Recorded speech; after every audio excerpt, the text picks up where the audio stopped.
এর পরের দিন সকালে মণিমালা জলপরি তার লিচু গাছের পাশের জলাশয়ে মাথা তোলে। আমার এই লাল লাল লিচুগুলো দেখলেই একেবারে প্রাণ জুড়িয়ে যায়।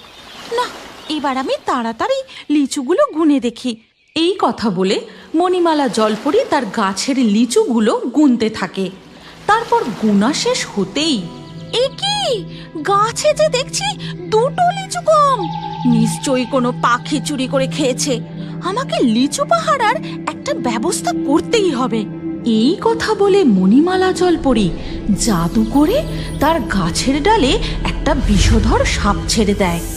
কোনো পাখি আমার গাছ থেকে লিচু চুরি করতে এলেই আমার পাহারাদার বিষধর সাপ তাকে গিলে খাবে। ওদিকে তখন টুনি পাখি বাসায় তার ছানাকে বলে, বাছা, আজ আমি তোর জন্য ভালো কিছু খাবার আনবো, ঠিক আছে? এবার আমি আসছি। এই কথা বলে টুনি পাখি উড়ে যায়।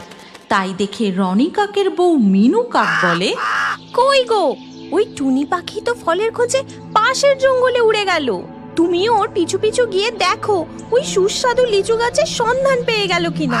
আর শোনো না, ফেরার সময় আমার জন্য আজ এক গোছা লিচু নিয়ে এসো, কেমন?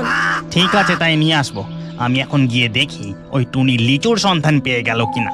এই বলে রনি কাকু উড়ে যায়। তারপর সে ওই লিচু গাছের পাশের এক গাছে বসে।